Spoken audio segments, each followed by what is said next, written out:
ఆస్కారం మరి మీ పార్టీ నేతనే చెప్తున్నారు కదా ఇలాంటి ప్రయత్నాలు జరిగాయి అని ఓపెన్ గా స్టేట్మెంట్ ఇచ్చారు రాజా తప్పండి అవన్నీ ఆయన వ్యక్తిగతమైంది. మా పార్టీ ఎప్పుడు కూడా 2024 ముందు మాకు అది లేదు. అది కాంగ్రెస్ పార్టీ కుట్రపూరితంగా అంటగట్టింది. ఇంతకుముందు చెప్పినట్టుగా దాన్ని సక్సెస్ఫుల్ నమ్మించింది, దాని ఫలితమే అనుభవించడం. కానీ మాకు ఎక్కడ ఆ కర్మ పట్టలేదు.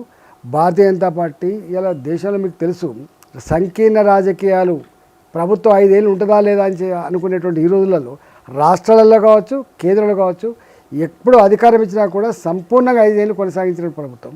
ఇలా గుజరాత్ లాంటి రాష్ట్రంలో 27 సంవత్సరాల తర్వాత కూడా మళ్ళీ అప్పీల్ చేస్తే మళ్ళా అధికారాన్ని కట్టబెట్టిన సందర్భాలు ఉన్నాయి. అంటే భారతీయ జనతా పార్టీ గంత స్టబ్బన్గా ఉంటుంది, గంత ప్రజల ప్రేమను పొందగలుగుతుంది, ప్రజల చేత మళ్ళీ ఆశ్రయించబడతానికి ఇంకా అంతకంటే ఎక్కువ ఉదాహరణ మోడీ గారు. తెలంగాణ అభివృద్ధి కోసం కేంద్ర ప్రభుత్వం ఏం చేసింది? చాలా చేసింది. దాన్ని ఏం చెప్తాం, కొన్ని వందలు పెద్ద బుక్లెటే ఉంది. ఇప్పుడు ఇదంతా ఇవాళకు రాజకీయ పరిజ్ఞానం ఉంటే, నీకు జ్ఞానం ఉంటే నీకు తెలుస్తుంది. నీకు జ్ఞానం ఉంటే కదా తెలిసేది. ఇలా వీళ్ళే ఇక్కడ నింతెందుకండి ఢిల్లీకి పోతాడు.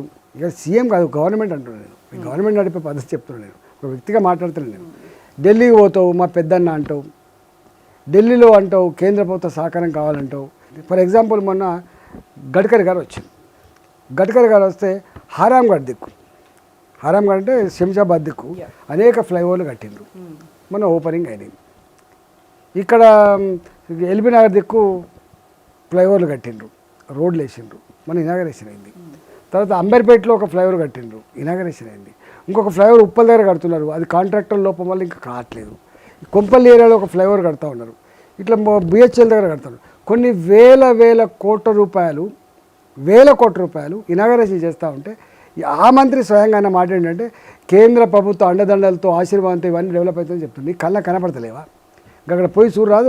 చెర్లపల్లిలో ఏం కట్టిందో కేంద్ర ప్రభుత్వం చెల్తుంది నీకు, రైల్వే డిపార్ట్మెంట్ ఏం కడుతున్నారో పోయి చూడరాదు? నీకు Secunderabad railway station, Nampally railway station, Kacheguda railway station ఏం అభివృద్ధి జరుగుతుందో చూడరాదు? నువ్వు పోయి ఇక్కడ ఢిల్లీకి పోయేటువంటి ట్రంక్ లైన్ ఎన్ని లైన్లు ఉండే ఇంతకుముందు రైలు, ఇప్పుడు ఇంత అయింది. ఎన్ని రైల్వే స్టేషన్లు మోడర్నైజ్ అవుతున్నాయో చూడరాదు? ఎన్ని నేషనల్ హైవేస్ ఇవ్వాలా? నీకు కళ్ళు లేవా మీకు?